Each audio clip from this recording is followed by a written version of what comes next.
What's up, homie? You can't handle the truth. Pay that man his money. Never say never, but never. Let's go.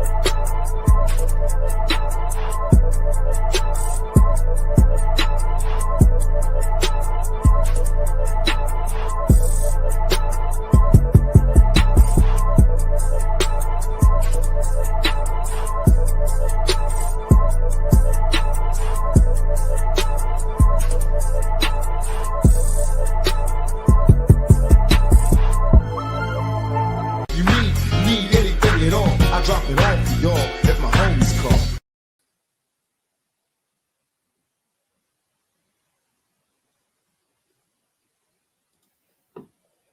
AFC North fans, Pittsburgh Steelers fans, Cincinnati Bengal fans, Baltimore Ravens, and yes, even you Cleveland Brown fans. It's a Friday night. Your homies in the building. Thanks for tapping in with us, whether you're watching on the KnoItAllz channel, the Steel Curtain Network, Running Through the Jungle, wherever you're checking us out at. We appreciate you for joining us. Right now, you saying, who is us? Tate, you there by yourself? Yeah, I'm by myself for now. You know, the fellas out there doing a Friday night, man. B-Dirt has his beautiful wife's Jess' birthday going on. And Pay's birthday is tomorrow. I'll let Pay disclose his own age tomorrow, but Pay getting to be old. He's always got the old jokes with me. Pay getting to be old. But filling in for the homie B-Dirt, we have a special guest, not new to the Fans First Sports Network. I've done a couple shows, probably on the Run Through the Jungle, but his first time on the homies from the Run Through the Jungle channel, Running Through the Jungle channel, our boy Jay Lacy in the building from Running Through the Jungle, one of B-Dirt's homies over there. Tim Lyon, y'all know Tim. Tim somewhere out there in Majors Land, I'm sure. But let's welcome Jay Lacy to the pod, y'all.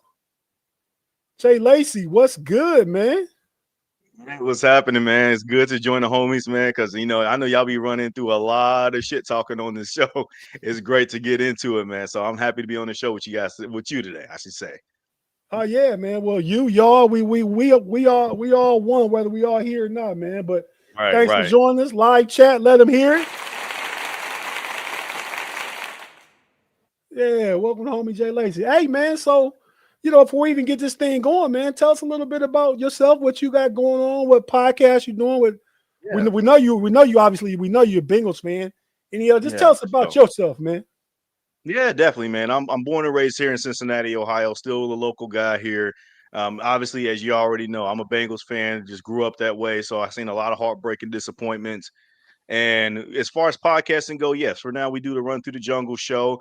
We also do a couple of different episodes as where it's like we're doing, obviously, the reaction show. We recently just started the Pick'em show as well, too, on our channel. But at the end of the day, man, we just love talking ball in general. And we got our other boy who hasn't really kind of been much on this season, but he's doing his own thing. His name is Chase Yance. He does Cut to the Chase podcast. Sometimes he'll implement a little bit of the Bengals Blitz content in there. And so we'll be on talking ball about that. But also otherwise, man, I'm just here chilling for the most part, man. I'm also getting up there in the age where, you know, I'm not out in the streets like that anymore. You know, I'm kind of like settling myself down a little bit because I've already kind of approached the mid-30s mark here. So not really a whole lot that I need to experiment on outside of just my normal wanting to travel and stuff like that, man. But I do enjoy it, bro. I do enjoy it. He said, there's a Cleveland Browns fan. I'm just looking at the chat, man. I'm seeing a lot of good stuff. It's funny stuff in there. The homie Jaime Carlos. Shout out, Jaime. Yeah, man. Claude. Not a Browns fan here. Claude, what's up, Claude? Okay. Your user handle look different, man. You may be watching a different place. I don't know. But shout out to everybody joining. Jay Lacy, you say, you know, you slowing down, you chilling a little bit. I won't say his age. I'll just say the homie Pay, though.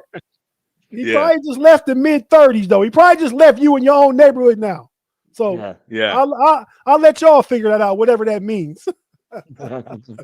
Yeah, for me, like I said, I'm in the mid-30s. You know, don't get me wrong, my body feel older than that now. It's things that you used to do in your 20s, you can't really do anymore. That reality check is sitting in with me nowadays. So, I mean, but you know what?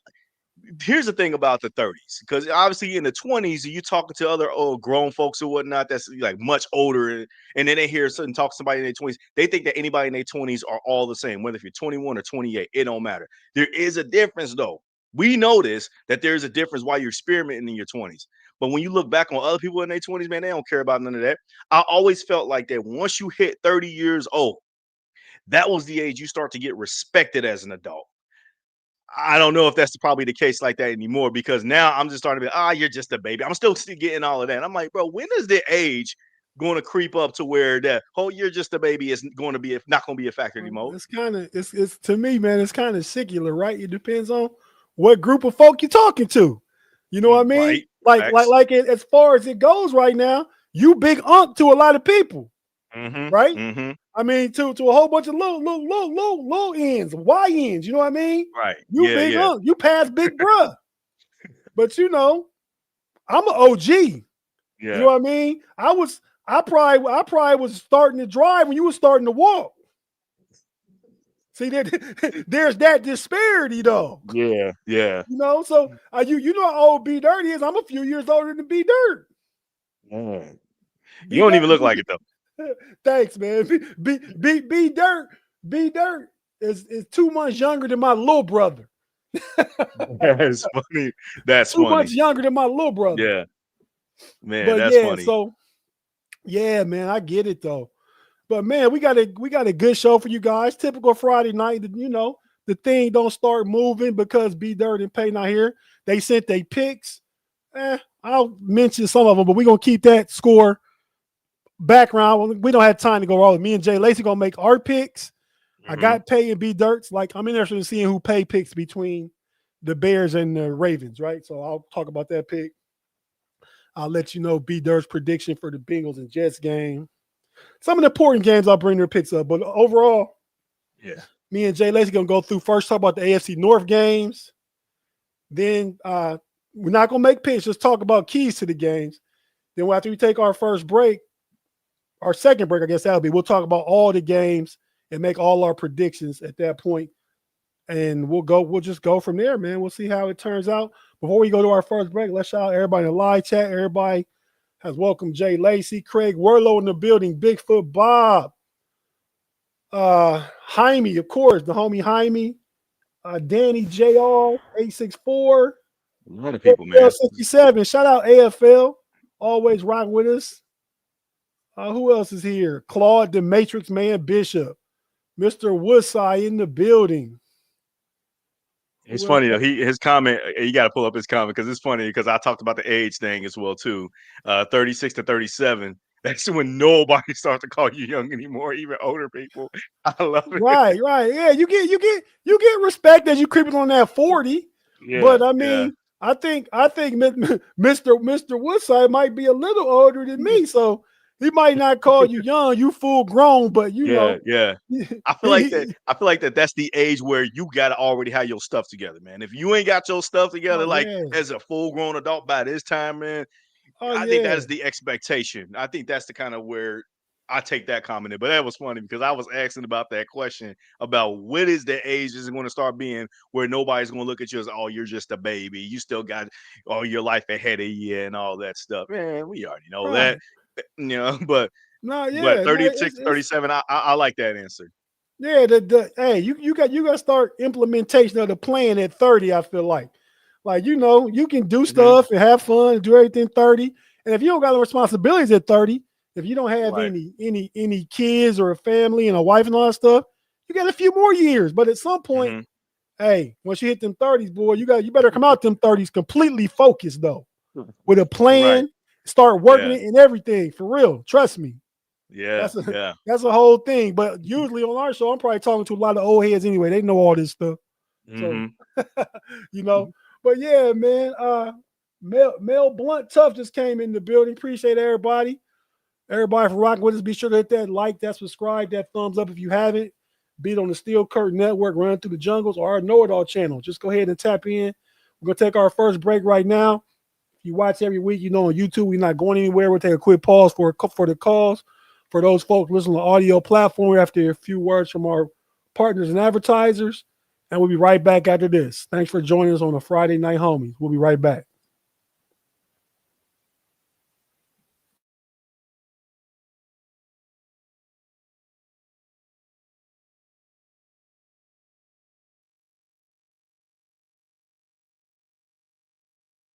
What you saying? And we're back on the Friday Night Homies with my boy Jay Lacy from the Run Through the Jungle podcast.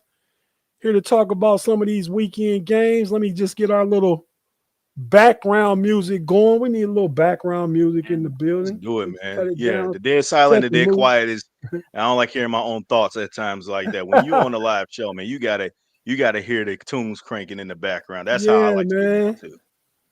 Let's see which beat I got for us today. We'll just do something like this.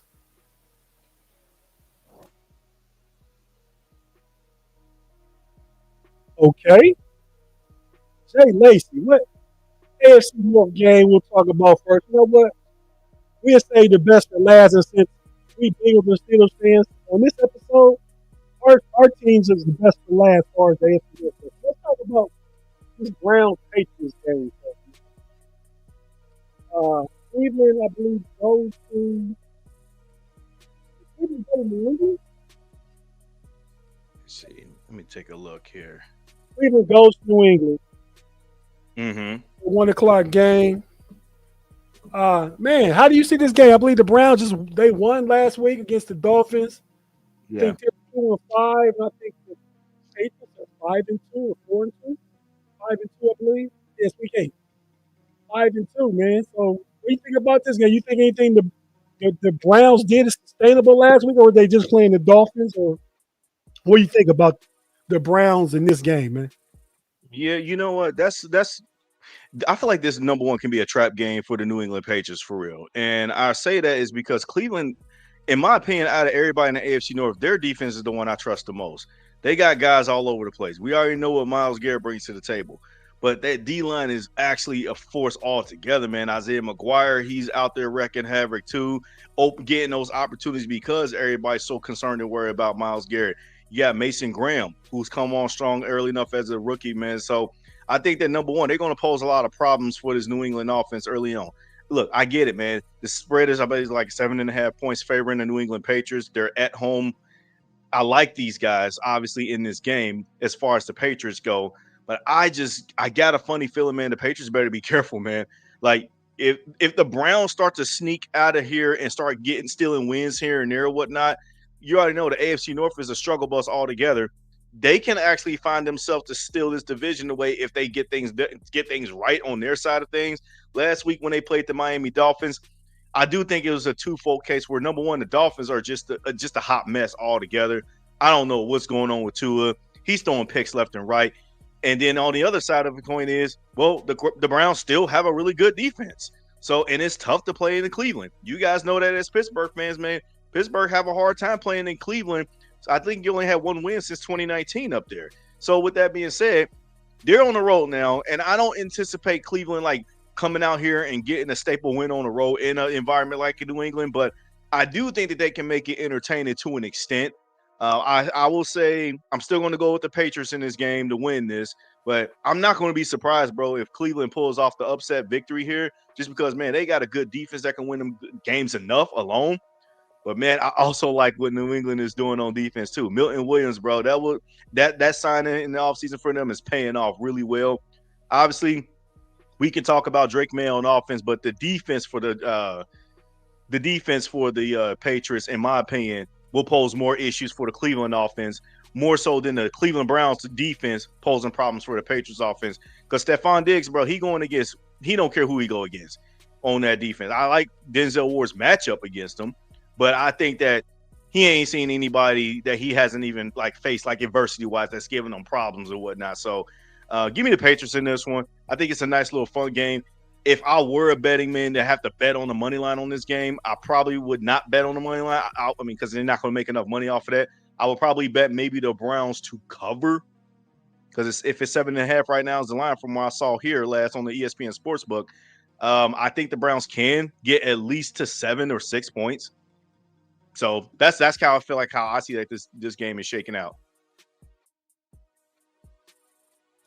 Okay. A lot of good information there. Got a super chat from the homie Claude, Mr. Matrix himself. Claude, thanks for the $2. We thank you every time, Claude. You usually always hear super chat and stuff like that. You know we appreciate you. We know you is Big G's arch nemesis, and you always here trolling us, man. Jay Lacy, I guarantee before the show over, Claude gonna put up a super chat that say you the best thing ever happened to the show. Because everybody that's not me or Big G, Claude loves them. So that compliment is coming before the end of the show. No Diddy, compliment's coming. No Diddy, but it's going to happen. Claude's going to give you that compliment. Trust me. But to know what you thought about how you guys embarrassed the Steelers last week, man. How was you feeling after that W?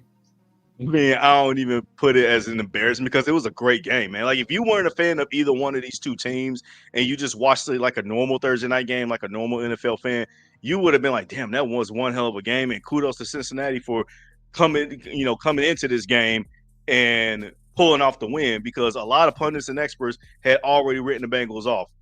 They thinking that Joe Flacco wasn't going to be like that. But I think that people forgot a couple of things. Number one, people brought up a lot about the Thursday night record for the Steelers and Mike Tomlin. He was 2-9 going into the game. And I think that it's not a Pittsburgh Steelers problem. I mentioned this quite a bit on the Run Through the Jungle channel when we did our Pick'em show. This is a whole league issue. The road team on Thursday night football it's not a good matchup for the road team at all. It damn near favors the home team a lot. And it's really bad in the AFC North. It's so bad in the AFC North. The disparity, really the home teams in the North on Thursday night games, the Steelers are 9-2. I think the Ravens might be 9-0. The Bengals are like, oh my gosh, 7-3 or 7-2, and the Browns even got a winning record. But everybody that plays away on Thursday nights in the AFC North all has losing records. Bad records, bro. But you just put up there. I'm glad you mentioned Baltimore in that, because Baltimore rarely plays on the road on Thursday night football in the AFC North. They don't never have to go against this obstacle. And before the season started, when the schedule was released, the first thing that Bengals looked at is how many primetime games you get. That's usually what a lot of people do. And then when we saw that we was going to once again on the road for the third straight year in a row on Thursday night in Baltimore, we was like, man, come on, bro. Because we know that that's like a death sentence for real. And it's the fourth year in a row that the Bengals played the Ravens on primetime in Baltimore. So it's like, bro, those kind of environments never favor the road team. So that was one thing that I had already notched against the Steelers in that avenue. It ain't a Mike Tomlin problem. It's a league problem. But the second thing is Joe Flacco, people don't recall his career like that with the Ravens, especially Steelers fans. But maybe Steelers fans do, but he's kind of like had great matchups and great games against the Steelers during his heyday.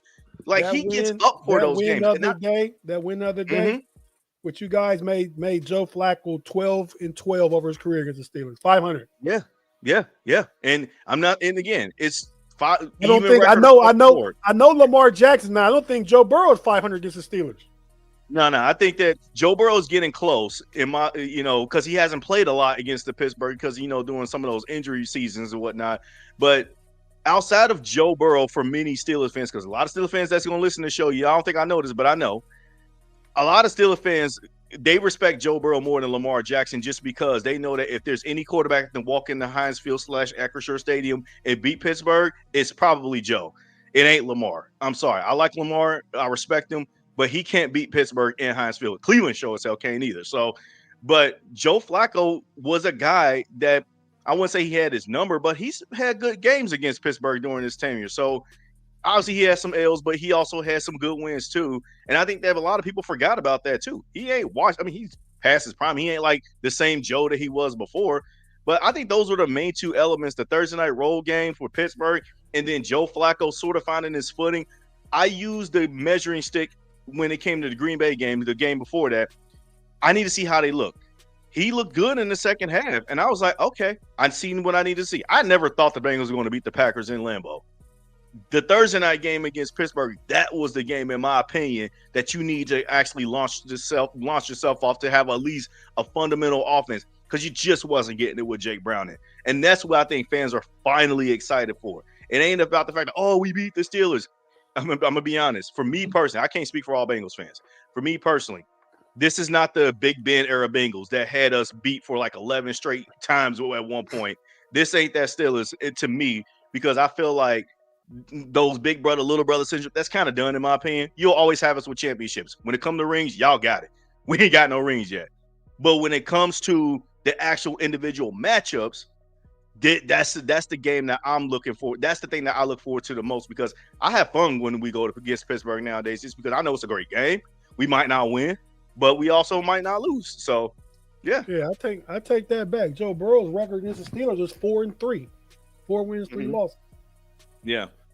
But super chat from Fee. Thanks, Fee. You know we appreciate you. Thanks for tapping in with us. As always, glad to have you here. She says, hey, Tate, you're my guy. Thanks, Fee. You my girl. Great show. Said, Claude, kick rocks. Claude, that's to you. Oh, she's just kidding, Claude. You lucky. She LLO'd you, but I'm gonna approve that message though, Claude, with the kick rock part, man. But you're still my guy too, though, Claude. I'm just saying, but you still kick rocks, bro. He said you don't make crazy takes like your boy Big G does. Nah, not at all. I'm the voice of reason on the show typically. You know, between me and Big G anyway. Brandon B Dirt's pretty reasonable, man. Pay kind of all over the place, but you know, them guys not here, so F them right now. But nah, man, as far as this game goes, the Browns Patriots, I like your assessment of it. I do think, to me, and I'm gonna keep it simple so we can move on to the next game. To me, the key is the Browns can score 21, the Browns can win. If the Browns can score 21, the Browns, I don't care how they get it, it could be 2 defensive touchdowns. If they can score 21, they can win the game. I'll just say that. I agree. So the next game we got, man, we'll talk about, and I'll look at Pay's picks for this. We'll talk about the Bears versus Ravens. This is interesting. Somebody said in the live chat that Lamar is still questionable. I kind of on our KnoItAllz Pick'em show yesterday, we pick on Thursday afternoon at noon, the big noon Pick'em show, and there's no changing your picks. Once you go in Thursday noon, you know everything might not even be official yet. As far as the injury reports, who's questionable, who's not playing, we made picks. Now it's clearly stated I'm picking Baltimore. I know I can't change this, but I'm picking Baltimore based on the fact that with Lamar, intentions of Lamar playing. That was my pick there. But this Ravens-Bears game should be a good one. I'm not going to tell you my prediction yet. I'll wait to tell you when we get to all the games. But it should be a good one, man. It's a good matchup. The Bears have won 4 straight games. Right. I feel like the Ravens have lost. They lost 4 straight games. Yeah. So, yeah, man, this is where the rubber meets the road. I mean, what do the Bears do? The Bears were gifted a win, I feel like, the week before last, that Monday night against the Commanders when Jaden Daniels fumbled that ball as they were trying to salt the game away. And last week, who did the Bears beat last week? It was a close game too. I got looking back on my sheet here. Did they play the Saints? They played the Saints down in New Orleans. The Saints, yep. Yeah, so they played the Saints. So we'll see what happens this game, man. Real quick, what's your quick assessment of this game? Well, I'm kind of twofold when it comes to Baltimore and Chicago. They are trending in opposite directions. If you're Baltimore, you got to win this game. If you have any shot remotely to try to get back into the division race, you got to win this game. Problem is, the rest of the AFC is starting to get stacked from the bottom of the barrel when it comes to the seeding parts, to the point where it's like, I don't know, man, if you're going to see any AFC North teams making it into the wild card round. So if Baltimore wants to keep up with the pace and come out of the basement a little bit, they got to win this game. For the Chicago Bears, you're riding a simple high of the momentum where it's like, look, man, you won 4 straight. They got their get back from last year's fest against the Commanders, whereas that was the famous Hail Mary that kind of really catapulted Jaden Daniels' image into like the superstardom category realm last year. But they got their get back on that. So it was like, y'all got us on a Hail Mary. We'll get you on his fumble, and then y'all take it for the go-ahead touchdown and win the game that way. So they're a fun to watch team. I really do like what I'm seeing from the Chicago Bears. I feel like that Caleb Williams is finally kind of coming into his own. It's no Diddy. He's finally coming into his own as far as like being an actual quarterback running a no Diddy. I was waiting for that drop too, by the way. Yeah. Your first official one on the homies, man. Go ahead. But you know, the live chat, everybody just saying we get no Diddy's all the time. I know, bro. I know. Like I said, when I watched y'all from far, like it's always somebody that's got to say it and is going to clip that. So I was waiting for that to come. Yeah. So that's another one. You just did it again. No Diddy. Just heard it too, as I said it too. Like, damn, I gotta keep counting my own no diddies. So that's 2 on my. Let me be quiet because I feel like I'm gonna get a third one if I say something else more. But but yeah, nah, this should be a fun game in my opinion. Like I said, I think that this game is going to be a lot better than what probably your casuals that look at the records and look at the spread might anticipate. Lamar being there or not, I think that Baltimore being at home, they're still going to be a tough out. They just had a situation with a bad quarterback playing. Like Cooper Rush, he's not that dude. It's like us when we had Jake Browning. It's just not looking good, bro. You got to make a change. This could be the week for him. Did they switch to Tyler Huntley? I believe so, that they're going to be moving to Tyler Huntley as reports I'm saw today. But there's still a question out there that Lamar can still play. But if he doesn't play and if it's Tyler Huntley, okay, I still like him better than Cooper Rush. Yeah, no, I think, hey, whatever you think about it, Tyler Huntley is a Pro Bowl quarterback. Mm-hmm. He's a Pro Bowl quarterback. That is crazy that he actually made it to a Pro Bowl. Oh man, everybody makes it a Pro Bowl nowadays with all the subs and everybody sitting out and stuff. I mean, hell, Russell Wilson made it last year. Yeah, I know. I saw that too. Yeah, that was crazy. Pickens, you big dummy. What up, fam? Good to have you with us, man. Definitely appreciate you on a Friday night. Mark Tobin in the building. Shout out, Mark. Appreciate you joining us too, man. Have I missed anybody? Great 19389 tapping in. Oh, Fee, you being diabolical over there like your boy Big J. You say Bears for the win. So, Jay Lacy, let me ask you this, man. Mm-hmm. Just the fan in you. Yeah. If you root for somebody in this game, who you root for? Do you root for the Ravens to lose? Is that a thing? Absolutely. Yeah, bro. I'm hate watching. Bro, when it comes to the division foes, man, you got to root for your division rivals to lose. There is a healthy dose of respect across the board when it comes to like players that like, I'm sorry, I do like Lamar and I root for him to truly be successful because it is tough. I mean, let's call it what it is. He dealt with a lot of criticism because of how he plays his quarterback style coming out in the draft. And they kind of questioned him saying that he needed to move at receiver. He dealt with a lot of criticism because he's an African-American quarterback. That's what they all do. He's a running back, not a quarterback. But if you look at his numbers, he has the best passer rating, I believe, recently, unless something happens since he's been injured, of all time. And he has the most rushing yards from the quarterback position all time. Now, he's yet to win a big game, you know, and I think that's what holds him back. But should have maybe 3 MVPs. Yeah. You know, so I'm not gonna knock Lamar. I like Lamar as a player. I root for you know, you root for some players, but you don't necessarily root for their teams and stuff. Yeah. Like, I mean, so I like Lamar.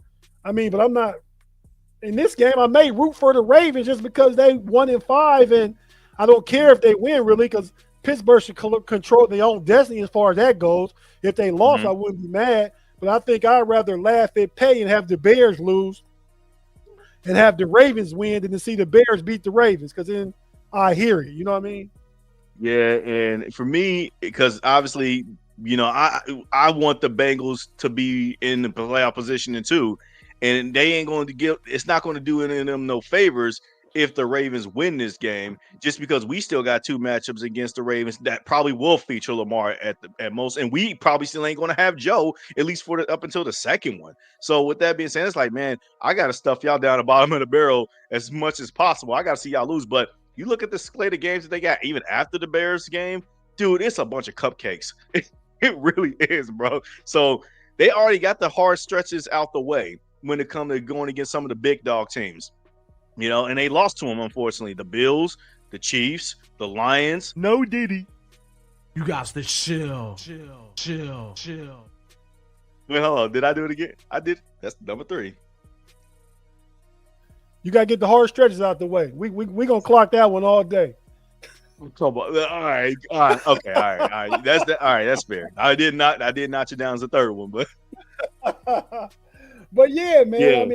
I mean, I get it. I mean, if Joe Flacco was still the Ravens quarterback, I would definitely root against him. I mean, just because I know how good the Ravens can be. And I'm not rooting for them, but I wouldn't be mad if they beat the Bears. If they was 6-0 and beat the Bears, forget Lamar. I want you to lose. Go sick. We need you to get some losses. Right. But just seeing them come back and the fact that they playing Caleb and the Bears, and I watched the AFC North show. What's the name of the show? King of the North or something they do with the NFC North. Pay and his crew over there. Everybody in that division thinks they're gonna sweep the AFC North. So yeah, you got to get some L's at some point.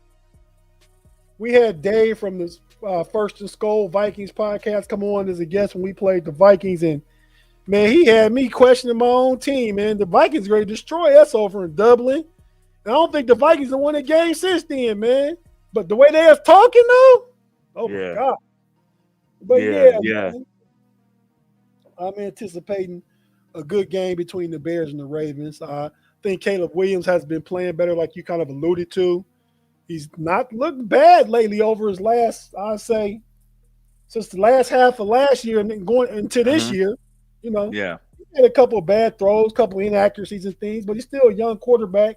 The fact of the matter is, I think he uses his legs when necessary. He doesn't look to run, but he will pull it down and get the yardage. Oh, no, did he for myself? He will tuck the ball away and get the yardage that he can, the extra yardage that he can get. I guess I can say that. But, yeah, man, so looking forward to a good game. I'll let you know that pick after we come back from breaking through our picks. Let's go ahead. We're going to knock these next two AFC North games out the way. There are teams, the Bengals and the Jets. Let me tell you what I think about that real quick, man. Then I'll let you talk about it briefly, but, I'll let you go with the Steelers first. I'm going to go with the Bengals first. I look for the Bengals to probably win this game. Flacco, I think, was a good pickup for you guys. Probably not a bad trade for the Browns. I know what Mike Tomlin said and people think, but if it's only a bad trade if he comes back and they beat the Browns.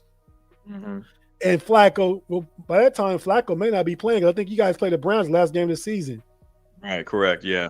Yeah, so Flacco may not be playing then. But if Flacco keeps the Bengals in the mix and alive, Browns, it could be on you. But good acquisition by you guys because let's face it, you guys had like about $120 million tied up in those three players. And when the pilot of the plane goes down, the co-pilots need the pilot to fly that thing, right? So you had an inadequate pilot when Browning was the quarterback. So what do? You go get the old crafty pilot off the couch from out the scrapyard and say, pilot, we need you to make this one last flight with us, man. Yeah. Just get us here for a few weeks, run this plane for a few weeks and we'll see what we can do. We don't need you for a long time. We just need you right now. And he came out against Pittsburgh. He's been successful against Pittsburgh. We alluded to that. He's played a lot of big games. He's Super Bowl MVP, 18 years of experience.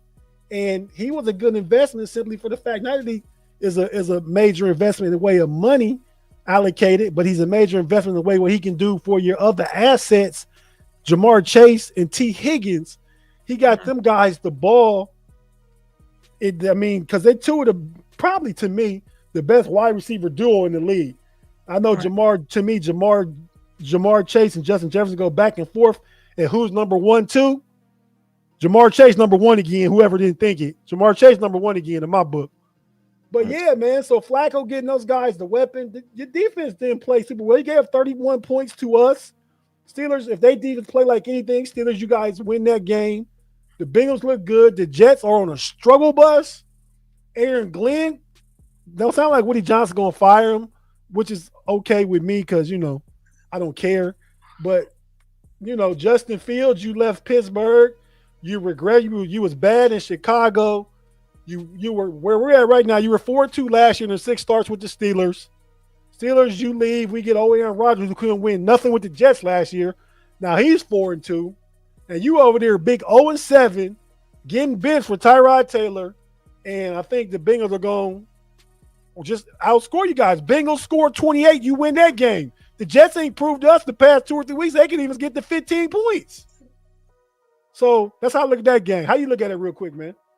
Yeah, man. This is a game that if you're the Bengals, you're looking at is like, bro, you better stuff these guys and bury the dirt over them and don't let on you them to kind of make this into a trap game for the Bengals. I get it, the record is what it is, but as you just mentioned with Joe Flacco, he is the guy that is stabilizing the ship and allow us to be able to run an offense efficiently. We didn't have that with Jake Browning.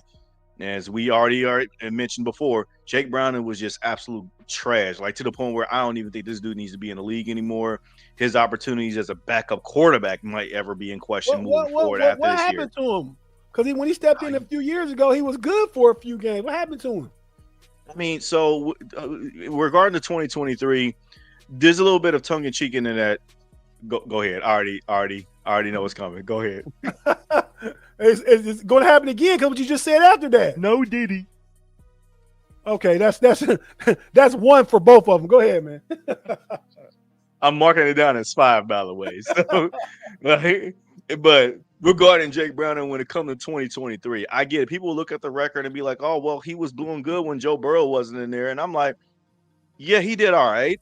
But when I look back at those games and look back at the film, really, it was one game, just one game, to where he played above expectations in my book, and that was the Monday night road game at Jacksonville. I thought that the Bengals was going to get off the walks. Yeah. I thought we were going to lose by like 2 scores plus whatever in that game. But he made his first start against the Pittsburgh Steelers at home. He looked like garbage, and Pittsburgh just went and feasted on him on both matchups. Baltimore. If I remember right, and I don't associate things with what the Bengals did, but I think that's the game that the Steelers, that Deontay Johnson didn't block or jump on a fumble or something. I remember that. Yeah, I remember that. He got chewed out like crazy, and I think George Pickens got chewed out a little bit on that as well too. Yeah, because it was some signs early on regarding your guys' wideouts during that time. It was like, okay, maybe these guys are not the long-term investments for the long term, but it was definitely one of those games where it's like already walking into your first start against a division foe against that defense, that pass rusher, and TJ Watt. Yeah, you're not winning that game, even if it is at home. And they didn't win that game. And that was also one of the first signs of the defense struggling pretty bad. We know what it is now, but 2 years ago, man, we should have saw it at that point. It was like, yeah, we ain't got it on defense either. Because if I'm not mistaken, Kenny Pickett and that offense ended up, I think we gave up 400 yards of total offense that game. But there were signs early on, as I'm trying to get to this point here, and I'm going to land my plane here. There were signs early on that you reminded me. Now I think that's the first game the Steelers play after firing Matt Canada. First game they play after firing Matt Canada. And but before you finish your thought, go ahead and read Fee's comment, then finish your thought, man. Yeah, watch the Jets win close because the Bengals go into the game with the mindset of you know what? And that's why you if you're the Bengals, man, you better be taking this game seriously, man. You don't need to be thinking that, oh, you've arrived. Don't let that Thursday night win fool you. You still could have lost that game. Let's just be honest here. We still could have lost that game. No matter all the stats I put out there about the Thursday night road game opponents and all that, you still could have lost it if you're the Bengals. That defense for the Bengals is just not good. I'm sorry. We're just not that good on defense. Although there are certain pieces that I like and I'm starting to see develop the way that I would like to.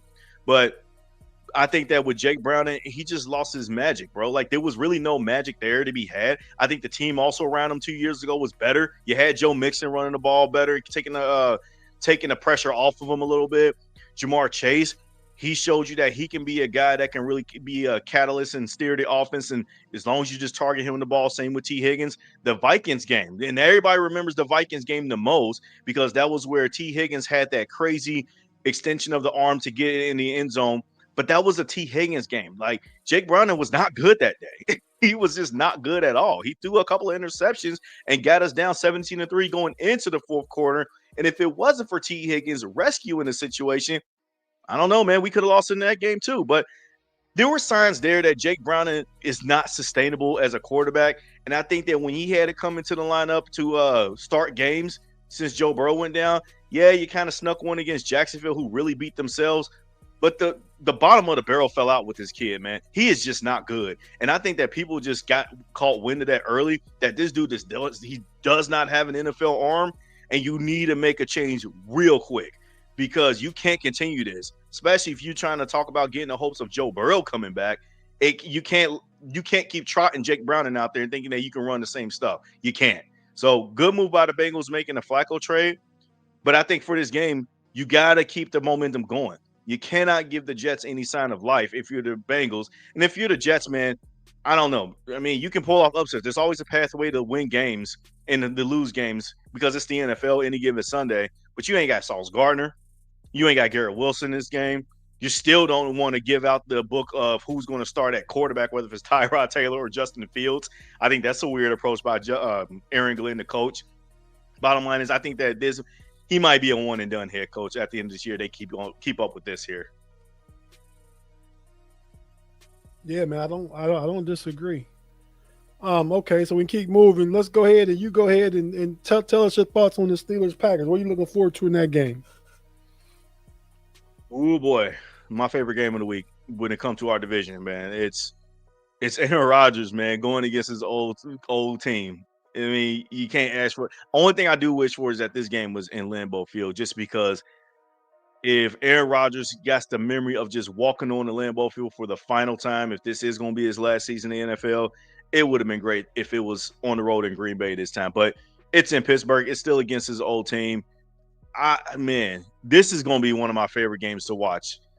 That's the obvious storyline that's going to like dominate headlines. But from a more cerebral standpoint, going in depth when it comes to the individual matchups and the team matchups, if you're Pittsburgh, you got to rebound, because I think that Pittsburgh's defense is still really good. They just ran into a tough situation on Thursday night because they didn't anticipate the Bengals establishing a running game. And then when they did try to focus on stopping the run, then the quick passing game took them out of their element too. And then the Bengals still was able to run the ball. But if you're also Pittsburgh, you were able to run the ball. The problem is, though, Green Bay's defense is not the Bengals' defense. Green Bay's defense, in my opinion, is way better. They're like one of the tops in the league, in my opinion. I mean, it ain't just because they added Michael Parsons, too. They got guys, their corners, they know how to cover guys. We saw them 2 weeks ago, and I was surprised at a lot of the catches that Jamar Chase had on their DBs. Pittsburgh got to be ready for that. And I know that the age-old question right now starting to happen for this year is that who's going to be the number 2 receiver that's going to get catches outside of DK Metcalf? You got to start using your tight ends more. If the game against the Bengals told you anything, is that you got to start reinvigorating Pat Freiermuth in his offense. It can't just be Darnell Washington and Jonnu Smith. You got to be able to add a little bit more into that room and a little bit more play action and stuff. I also enjoy watching Aaron Rodgers, man. I think that he's going to want to put on against his former team. Is that a no Diddy part or no? No, I ain't no Diddy, man. Okay, all right, cool. Yeah, I think he's going to want to show that's just no Diddy injecting some Jeezy in the building. I know what you're talking about. Yeah, for sure. Like, yeah, that's what I'm saying, man. You know that old Jeezy record I put on for my city. So I think he's going to want to put on against his former team. You got Jordan Love that's going to prove that he can beat his predecessor too if you're the Green Bay Packers. But this is not going to be no walk in the park win for the Green Bay Packers. So if you're the Packers, man, you gotta walk real carefully here. You're going into a place where, historically speaking, it is not easy. Jordan Love already lost in Green Bay before. In Pittsburgh before. If I'm not mistaken, 2 years ago. He can lose this game this weekend too. So if I'm him, I'm going to keep my eyes peeled and be like, look, I ain't got this in the bag. But if you're Pittsburgh, you gotta tighten up a little bit, because this is the anticipation where everybody is starting to watch you kind of collapse a little bit, because everybody was saying like, oh, Pittsburgh got off of this fast start, but we know that there's going to be an inevitable moment like in the last 4 or 5 years where the collapse is going to come. Is that this week going to continue? So if you're Pittsburgh, you got to go against that too. So, but it's my favorite game for the weekend for a multitude of reasons. For the other games, it's like, they're there, but I don't really care. You know, even my own Bengals game, this is the game that's going. They got it right by putting this on the national window at 8:15 on NBC Sunday night. Yeah, no, I agree with a lot of what you said. My only thing is, I watched Green Bay last week. Pittsburgh played Thursday. You played Thursday against us, so you know that. But I watched Green Bay last week. Getting my scout on. They struggled against Jacoby Brissett in the Arizona Cardinals with no James Conner. With they do have Marvin Harrison, but Marvin Harrison, a one-man game out there like DK Metcalf, and I believe they're on their third string running back, or at least their third string was getting a lot of work because the Miko dude that fumbled over the goal line, he was filling in for the guy who was filling in for James Conner. So, yeah, the running back is not as good. He had a decent game last week. So, to me, the key is stopping Josh Jacobs. We talked about this on Wednesday night on the Pump Your Brakes podcast between myself, Big G, and Shannon. Each of our keys, well, 3 keys between us. Stop the run, stop Josh Jacobs, get pressure on Jordan Love, and ball control of the Steelers offense to be able to run the ball, interwork your short passing game as part of the running game, and take big shots when they're available. So, and I think the defense will definitely play better than they did against you guys. The Green Bay has a lot of good receivers. The Bengals have 2 elite receivers. So I think there's a difference in that. So I'm not really worried about the receivers. Even though they're good, I'm not worried about them. You know what I mean? Right. Jamar Chase was putting whoever the Steelers put on him in the air fryer because they was getting cooked. You know, that's what Jamar Chase was doing to any DB they put on him. So I think part of that was scheme too. But, so I'm not worried about the Packers as far as that goes. Their defense, a good defense, I believe, top 3 against the rush, and the number 1 defense against limiting big plays. So that speaks to their corners, that speak to the rush. I don't know. I don't think the secondary is super dope. I think even though they got a really, really good defense, I think that's the worst level of their defense, their secondary. I like their linebackers, and obviously their line and edge. So, hey, I think we need to run the ball, control the clock, pressure on Jordan Love, and stop Josh Jacobs. It starts with stopping Josh Jacobs first. So, yeah. Let's go back and retrack, and we'll give our predictions for the game. So then we'll take a break. We'll come back and just go over the rest of the games really quickly. And we get out of here around hour and 5 minutes. So the first game we talked about, Browns Patriots. What's your score in that game? Hey man, I'm gonna show you guys, man, what I got going on here. So the homie B Dirt writes the lines down and stuff. I mean, he literally writes it down in handwriting and chicken scratch. So I'm trying to read what the lines are. Instead of just taking a screenshot, like he's B Dirt less tech savvy than me. So I'm reading this old scribe with check marks and highlights and everything. And I don't know, man. I think the Patriots are favored by 7. We got 7.5 on the ESPN betting line here. Okay, well, all right, yeah, okay. Can you pull up the DraftKings betting line? I don't have the DraftKings app, but I do have. But they're basically all feeling like they're the same. The Browns plus 7 is what I'm going through the handwriting the game. I'm jumping order, so okay, I see it now. The Browns plus 7. So who do you like in that game? And just pick a winner. And I'm gonna take the Browns plus 7. I think the Browns cover. I don't know if they win, but they can win. Like I said already, they scored 21. Yeah. They can win. But I take the Browns in the 7 though. Yeah, I think the Patriots are going to win, and I think that the Browns will cover too. I'm going to keep it simple like that. I think that when you start to kind of mess with these spreads, like these larger spreads, it tends to get a little tricky. It's exactly what you said when we talked about this game earlier. If Cleveland can get to 21 points, man, there's a good shot that they can win this game and pull off the upset, even though it is on the road. So I do got the Patriots win, but the Browns to cover. Okay, we looking at the Bears are getting 7 at the Ravens. Yeah. I think DraftKings and they folks in Vegas is planning on Lamar playing too, like I did. Yeah, but right. So how do you see that game ending up? Bears plus. I think 7. that. Some of the wise guys are saying that, look, man, all the stupid money is going to go on the Ravens to cover and not win. That's probably the right thing if you're a bettor, but I think the Ravens actually pull off the upset here. And that's even regarding if Lamar's status is up in the air or not, if he doesn't even play. I think that the Ravens, we didn't even bring this up. It wouldn't be an upset because the Ravens are giving 7. Ravens minus 7. The Bears are +7. It is 7.5 favoring the Ravens. Okay, Yeah. or 7 favoring the Ravens. Okay, so yeah, no, they are anticipating Lamar playing in this game. Right. I'm basing it off of, first of all, then if based off that, I misread that.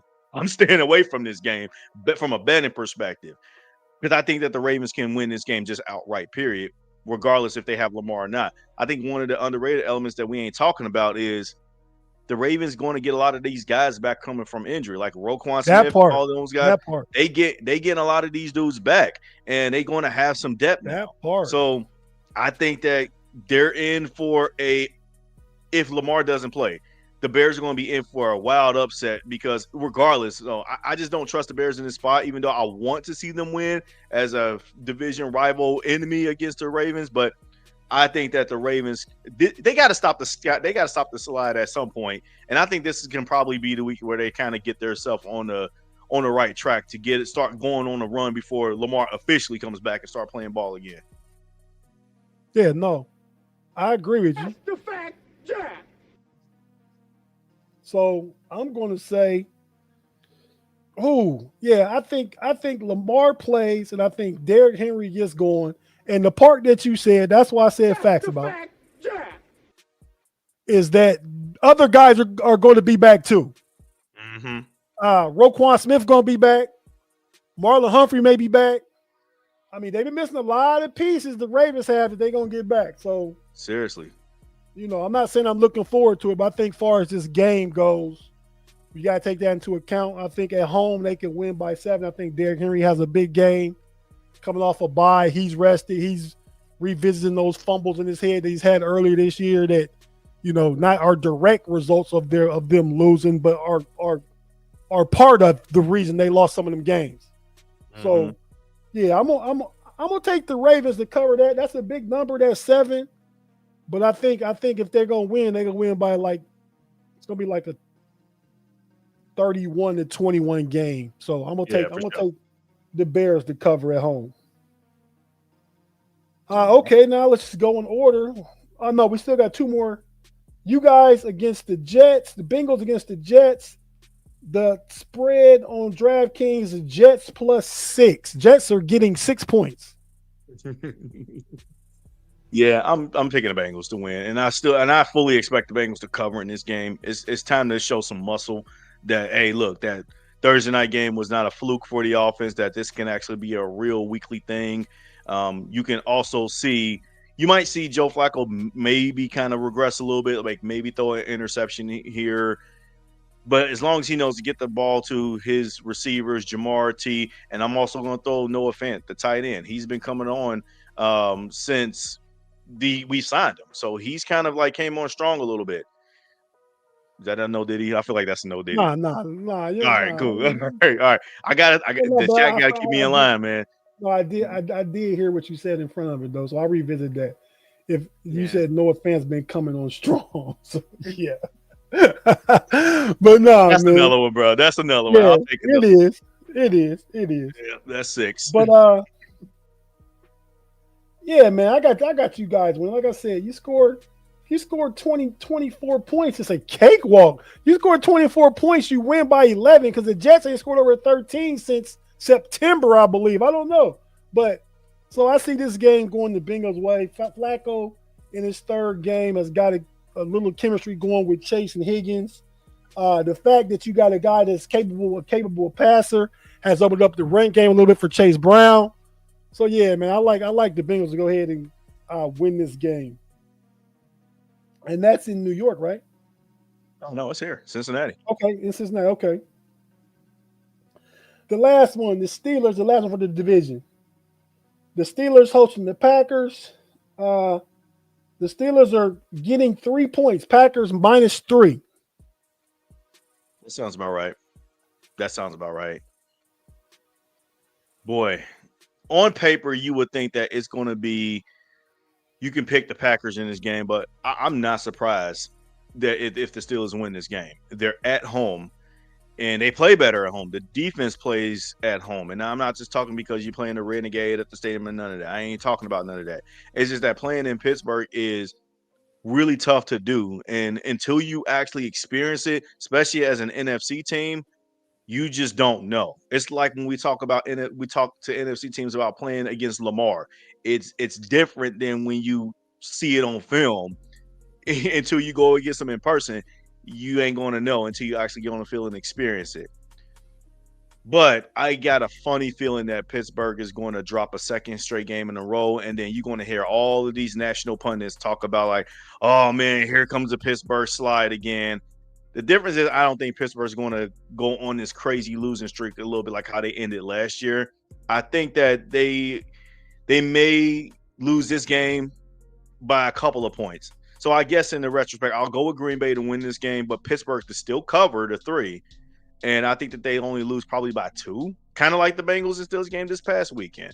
This past Thursday. So I'll say Green Bay for now, just to be on the safe side. But I do anticipate Pittsburgh making this a dogfight. This feels like one of those ugly AFC North games where you see a couple of turnovers on both sides. And then you know how it goes. In the end, Pittsburgh can take the lead, and then the defense can just shut it out in the end to probably get the win. I would not be surprised if that's the layout, how this game is going to flow. But I think I'm going to have to go Green Bay, man. I'm sorry, Steelers fans in the chat, man. I got to go Green Bay. Yeah, man. I mean, that's fair assessment. Just have what we've seen from the defense. But I think just like Steeler fans know way too well, we all know, I don't defend it. I defend him, the coach, Mike Tomlin. Like I said, I'm a huge proponent, supporter of African-American culture, especially successful ones that don't lose, never had a losing season, that do more with what they work with in the kitchen and cook good meals than other cooks and coaches do with the best ingredients. So I'm going to, but I mean, I do think he loses some games that they're expected to win when Pittsburgh's favorite, especially like more than a 6-point favorite. Be weary of them games if you're a Pittsburgh Steelers fan, because that's what they call the Tomlin letdown. I don't call it that. Yinzers call it that. But I will say Tomlin as an underdog, let alone a home underdog, let alone in a primetime game at home. Yeah, I think Pittsburgh wins this one. For the win on the money line. They win outright. Not just getting +3. They went outright. I think this game play out. The defense gets going. Like I said, I saw Arizona win a close one last week. Green Bay win a close one last week against Arizona. So I'm going to say this one, the Steelers, Aaron Rodgers is going to look, you said it earlier, look to put up numbers. I picked him up in my fantasy football quarterback last week, and I dropped Justin Fields. So those games connect like this. Yeah, that was smart play altogether. Look, I see a lot of guys, kind of talking about me in the chat, saying, "Oh, I wouldn't expect anything less from a Bengals fan. You want the Steelers to lose." Look, as a fan of the Bengals, yes, I want to see the Steelers to lose, but I'm not going to just go off from fan perspective. I 100% thought that the Steelers could actually win this game too. It was just one of those things. Like, look, man, if I got to pick a side. Right now, I think Green Bay is truly playing like a Super Bowl contender. That's really it. If it was against the Lions, in my opinion, on the road, I don't think Detroit is good enough to walk into an environment like Pittsburgh, even though they did it already against Baltimore on a Monday night and pull off the win.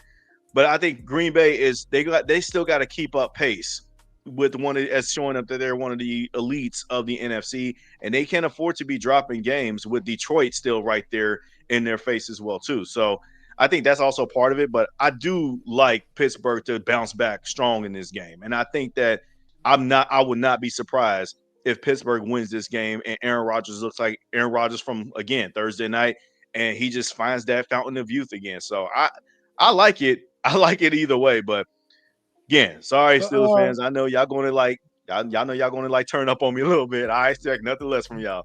I do know Green Bay won, like I said, against Arizona last week. They lost to the Browns, and Dallas dropped 40 on their head in a tie. So it's not like Green Bay is unbeatable, and they come into Pittsburgh. No diddy. They're going to be playing on the road in Pittsburgh. Yeah. And Let's take one more quick break and come back and run through the rest of these games real quick, not giving a whole bunch of assessment, but just getting through the picks. And we'll be right back after this. If you're watching on YouTube, you're not going anywhere, stay for the next 10 minutes of the show, and we'll wrap it up and get out of here.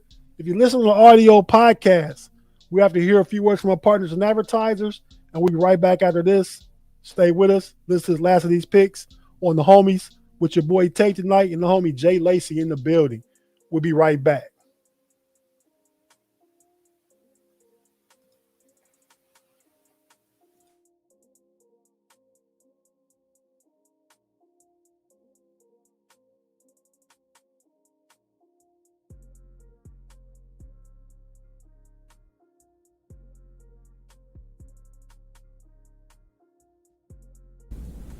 Pay that man his money. And we're back with these last few picks to try and get you paid. Don't listen to it. We're not telling you bet, but we're just going to make picks, and I would bet on my picks. So you don't have to. I would. But Jay Lacy, let's get through this last few of these games, man. I'm going to the old scroll of 1B Dirt, the old handwritten scroll in Roman numerals, Roman font. Bills, Panthers at home. Panthers getting 7 points. Yeah, I'm going with the Bills, man. I'm going with the Bills. I know Panthers have been playing some good football lately, but I still think that Buffalo, I trust them to be back at their normal self. They're coming off of a bye week too, so I think that they're going to actually show that those 2 games that they lost prior to the bye, they're ready to go on a run. And sorry, Carolina, you're going to be the first victim on Buffalo's comeback route, I should say, comeback rally. Okay. Yeah, I like the Bills too. I mean, that 7 points is tempting, but I figure if they're going to win, they're going to win by at least a touchdown. Mm-hmm. And that doesn't cover it. But, I mean, so they win by 10. I got Buffalo. Buffalo don't scare me, though.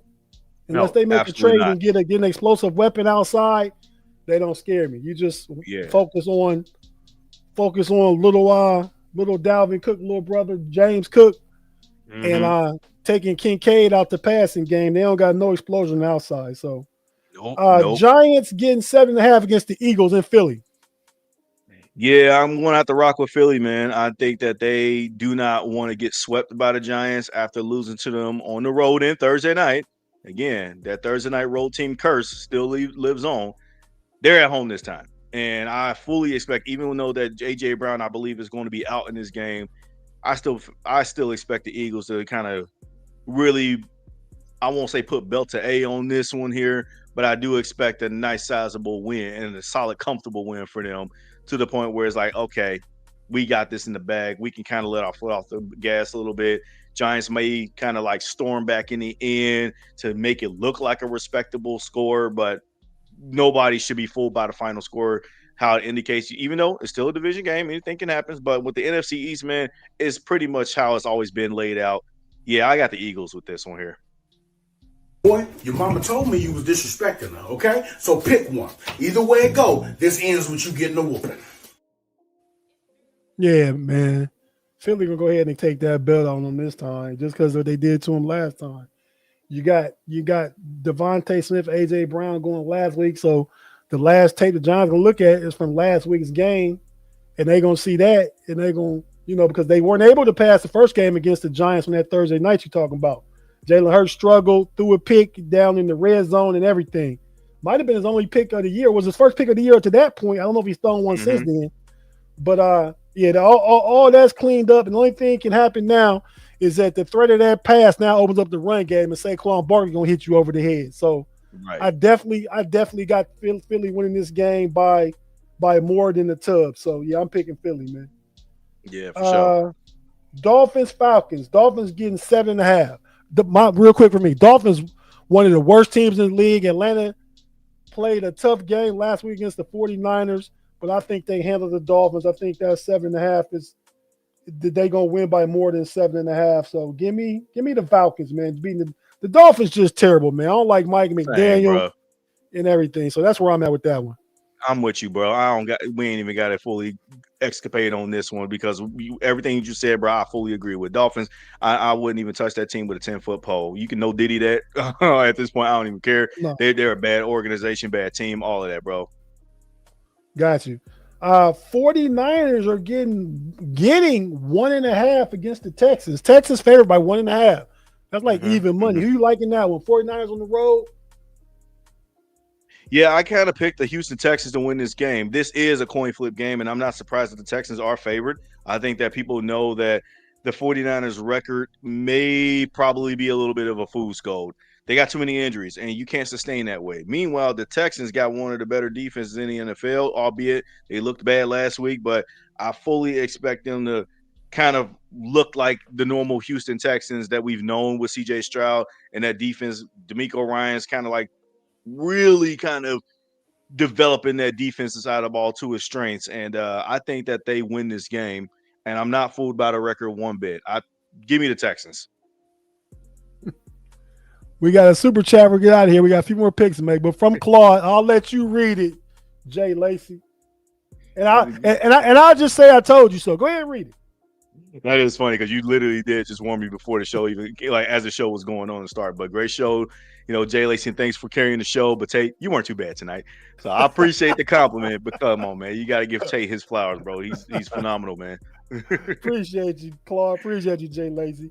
But this game, man, you took the Texans, right? Yeah, I took the Texans. Okay, I'm gonna take the 49ers though, man, because who they played last week? Christian McCaffrey they played the Falcons. I just said it. They played the Falcons. I picked the 49ers last week too. Yeah, I picked the Falcons last week, and to me, the Falcons and Texans are similar. I mean, you can't really call them similar, and they got Bijan Robinson and Houston don't. That's where Houston's hurting at. They don't have Joe Mixon this year, but I'm going. If the 49ers defense played like they played last week, I think Robert Saleh has them boys going. They are injured, like you said. I mean, Nick Bosa out, Fred Warner out. Yeah, they got no name pass rushers. They still figured out a way to generate pass rushers, but that's what I'm looking at, and that's where Houston struggles. Yeah. Because outside of, I like their corners though, man. I really like Derek Stingley. I think he helped stabilize that secondary. Kamari Lassiter, but the one guy for the Texans, man, he just can't stop getting personal foul penalties to save his life. Is it Alshire? Yeah. The dude that clocked Jacksonville quarterback Trevor Lawrence last year. Yeah, he still can't stop getting personal foul penalties to save his life. So it's risky to pick the Texans in this one, but they're at home. I do expect them to play better than they have before, and I feel like they got to keep up at some point. Claude for the $2. Thanks, Claude. Last time for the $5. Like Claude said without Tate, there would be no homies. Appreciate you, Claude, man. Yeah, that's a good one. That's why, hey, Claude, we all homies. I'm just the big homie, man. That's all. But yeah, man. So I like the 40. Bucks and Saints. Saints only getting 4.5. It's in New Orleans though, and the Bucks are kind of hurt. I still take Baker gonna cover that by itself. 4.5. Yeah, Baker good for a 10-point win. I don't care if me and you was his receivers, Jay Lacy. Yeah, Baker Mayfield is one of my favorite players to watch this year. I think him and Dak Prescott should be the leaders in the MVP voting, even though I know Patrick Mahomes is on the leaderboard nationally now. But you ready for this though, bro? This is actually what I have as an upset for the Bucks. Tell me that, man.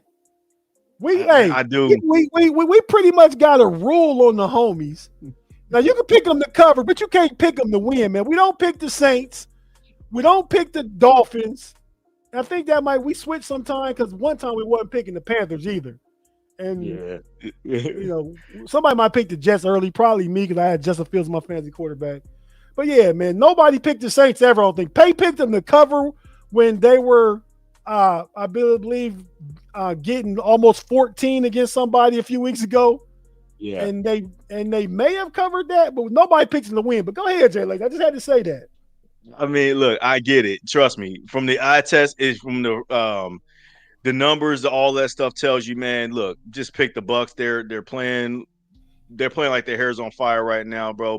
Baker Mayfield, like I said, is playing like one of the MVP candidates in this league. But dude, the Saints are fun to watch this season. If we watch their games closer, they should have been able to beat Buffalo. Buffalo just kind of like made it out. The score looked out of reach in the end, but the Bills got taken to the woodshed on defense a little bit, led by Spencer Rattler in Buffalo. And that's a tougher place to play. That's why I said Buffalo's not good as people think. Buffalo beat the Saints. They struggled against the Dolphins. They beat the Jets. They got 4 wins, right? I mean, that's 3 super bad teams right there. Right. And they play Carolina this weekend. Until Buffalo beat somebody, I think they can win games and maybe win that division, even though the Patriots are ahead in that division. Buffalo's not as good as what everybody has thought or going into it. They just got Josh Allen.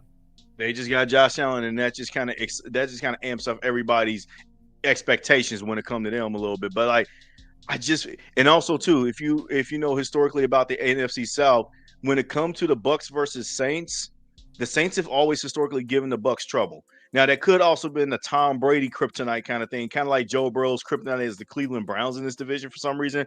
But I also seen the Saints when they didn't have really much to answer at quarterback, and this is post Drew Brees, beat the Bucks, and that's even with Tom. But I'm thinking that this is one of those games where I'm going to pick the Saints as an upset. I know it's weird. I ain't betting it. Don't get me wrong. But like, it's one of those reasons because you said it yourself, like it's only 4.5, 3.5 or 4.5, whatever the spread is. Like, yeah, 4.5, and it's because the Saints. You taking the Saints? It's because the Saints have been fun to watch. Now, again, I think this might be like a 1 or 2 point game where they might get a. You're right. I am crazy.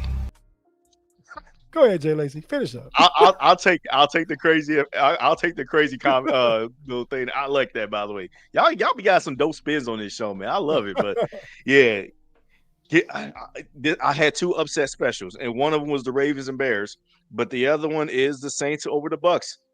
I think the Saints can do it. If I'm crazy and they lose, like everybody expect them to lose, feel free to bring me on this show next week, and I'll come on here and I will be like, all right, man, I ain't doing none of this no more. I will abide by the rules. I ain't betting on the New Orleans. Hey, Claude. Hey, Claude. You ain't been at night and you ain't there, but you the keeper. Jay Lacy coming to join you, man.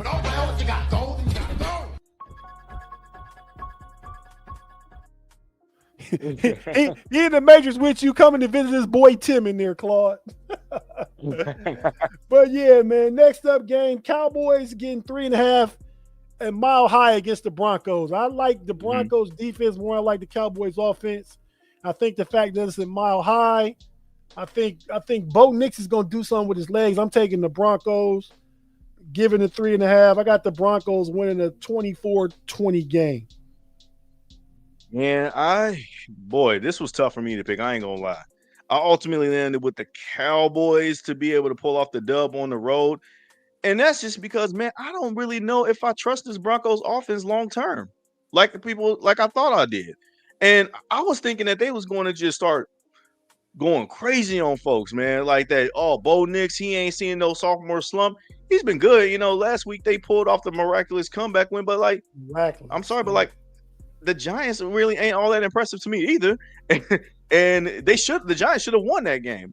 But the spirit of Demaryius Thomas kind of helped them out with that one. So the Broncos won that. But I think they're going to have a different challenge with both CeeDee Lamb and George Pickens. Now, I like the Denver defense and their corners to be able to hang with those guys. But, yeah, give me the Cowboys, man. Give me the Cowboys in the close game. Yeah, Surtain Xing one of them out. I don't care which one. He Xing one of them out. And you can and you can scheme the other, but no, that's a fair pick though. I just think I know. Okay, so it's strength on strength, right? Is the Cowboys' offense against their defense, right? Mm-hmm. Yeah. That's strength on strength. Now weakness on weakness, I think the Broncos' weakness is better than the Cowboys' weakness. The Broncos' offense is better than the Cowboys' defense. So that's how I get to where I'm at. I agree. Yeah, I agree, man. Like I kind of have to agree. Boo, the Titans are getting 14.5 at the Colts. The Colts and the Packers, who have a tie, but they're the only last one-loss teams in the NFL. Yeah. Oh boy. All I right. So let's usually, and this is a no Diddy. I'm gonna be quick. No Diddy for that too. 14 and a half. I always go with in the NFL. I always go with that bigger number, man. But this time, I'm kind of scared to do that, man. I kind of think the Colts might just handle that, man, and just Boy, your mama told me you was disrespecting her, okay? So pick one. Either way it go, this ends with you getting a whooping. Yeah, man. give me the Colts, man. If you beat somebody by covering 14 and a half, you definitely BTA in them. So give me the Colts. Yeah, bro. Same, man. The Colts been putting on an avalanche of points, bro. Like this offense looks great. And we had Lou Anarumo here in Cincinnati. At some point, I still feel like that the defense is going to go against somebody that it's not going to be an easy task for them. And all of that's going to start to subside a little bit. The Colts at some point is going to come back to the pack with the rest of the AFC, and their record's going to kind of look like it. But this ain't the week that I'm picking that to happen. The Titans, just like the Miami Dolphins, this is a bad team. Although I really do like what I've been seeing from Cam Ward. He's just in a bad spot right now with a bad organization that kind of set – I don't want to say set him up to fail. He's just with a bad team. He's been all right, but the team around us has been bad. They fired their coach already, Brian Callahan, who Joe Burrow got him a head coaching job, by the way. Yeah, I ain't trusting the Titans whatsoever, not even to cover this spread, even though I know that a 14.5 points game is a little bit too rich for my blood to bet the Colts to cover. I'm still taking the Colts to win this game, and I think that they probably will cover it. You ain't putting no money in it, but you putting your word on it. Exactly. I get it, man. Yeah, okay. Last game, the Monday night game, man. Another big number. But I think I usually don't go with the team. This is the Commanders at the Chiefs. Commanders are getting 12.5 points. Jaden Daniels not playing. So yeah, man, I got the Chiefs, man. I'm not gonna keep it. I mean, Patrick Mahomes was on a burner the past 3 or 4 weeks. He got Rasheed Rice back. Travis Kelce's been playing decent. They Xavier Worthy and Rice together, and you put Marquise Hollywood Brown out there in the slot. The boy's loaded, man. So yeah, bro. I got this might be the best weapons Patrick Mahomes has since Tyreek Hill left. I agree. Yeah, and you know what, bro? I hate to say this. Because as a Bengals fan, the team you really hate the most is Kansas City Chiefs. Because and Chiefs fans know it that we're the team that they hate the most too. They can beat Buffalo, they can beat Baltimore, but when it comes to us against them in the playoffs, bro, they don't want to see us. But here's the thing I hate to say: the Chiefs actually might be back. We might see their ass in the Super Bowl again, just because they are getting healthy at the right time. You already mentioned their receiving core. This sucks that Jaden Daniels ain't playing this week because I was really looking forward to that matchup. But I gotta go with the Chiefs, bro. That defense, even without them being at home, they play a lot better on defense at home. When on the road, I just like, you know what? The Commanders, I don't trust them to kind of win the game by 11 points or 11.5 points or whatnot. I think that the Washington Commanders might cover. I don't even know who their backup quarterback is. Is it Marcus Mariota? Marcus Mariota, yeah. Okay. Okay, maybe they do cover that. Yeah, it's in Kansas City. It's on Monday night. Patrick Mahomes on the burner. Mariota didn't look great last week. Terry McLaurin, did he make it back last week? Debo Samuel. They played. They're out without both of them, Debo and McLaurin last week. Yeah, bro, it's over. It's a wrap. Eckler got hurt early in the year. I mean, Travis Kelce's their number one weapon right now, if you ask me. And they don't got no Jaden Daniels with the threat with the run. So it's easy for me to take the Chiefs to win by 12.5. So which means a touchdown and 2 field goal or 2 touchdowns. So I got the Chiefs. Who you got, man? Yeah, I'm like I said, I'm with you taking the Chiefs, and you just really convinced me that they can actually cover that spread. I got it. Yeah, I'll even put money to bet on that they'll cover that whole line too. Yeah, so I'll put money on that before I put money on the other one with the Colts and the Titans. The Titans, yeah. The Titans, I don't even know who their backup quarterback is. I don't know either. Yeah, that's that. You would think it would have been Malik Willis because he would have been a perfect backup to like Cam Moore, but they got rid of him. He in Green Bay. Yeah, but they had Will Levis out for the season. Yeah, I don't know who their backup is. It's crazy. They can take Jake Brown if they want. You muted. There you go. Brandon, no, I was muted because I was talking to AI. Brandon Allen is the Titans backup quarterback. Another former Bengal. Another former Bengal, figure. Yeah, man. Brian Callen. Can he keep it under 15?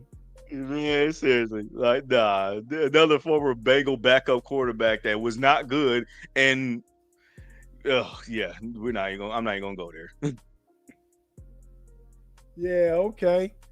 Shout out to everybody for joining us, for tapping in. We definitely appreciate you all.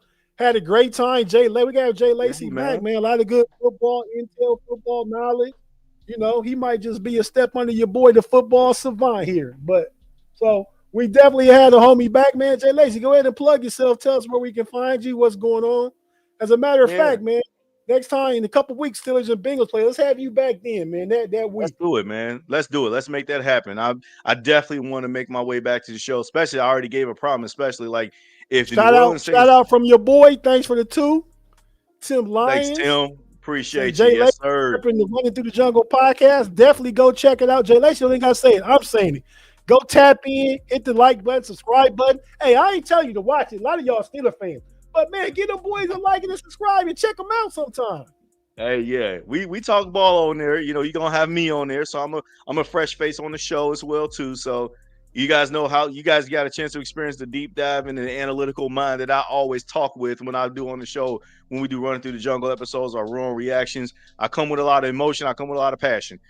No Diddy. No Diddy. That is definitely a way to close this show. Hey, man, I appreciate it. But yeah, you can check me out on Twitter, just bangling around. You see the tag on YouTube if you're watching.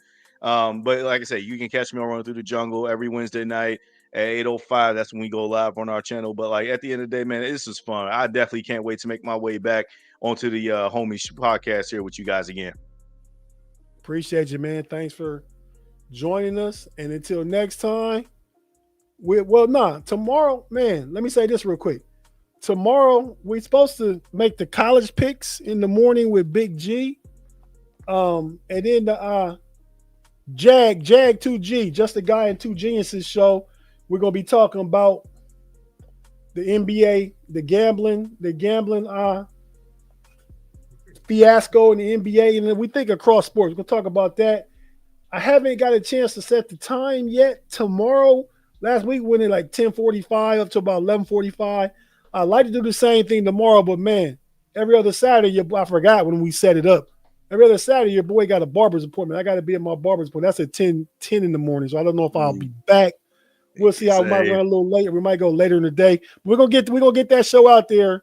It's gonna be happening soon. Just hit the notification button, hit the bell, check it out when it pops up, and we'll just do it like that. So for me, that's all for now. On Sunday, you got the KnoItAllz, the Fast and Furious 60-minute rundown of NFL Sunday. We'll be on there then. Thanks to the homie Jay Lacy. And until next week on the homies, we out. Peace. What's up, homie? You can't handle the truth. Pay that man his money. Never say never, but never. Let's go.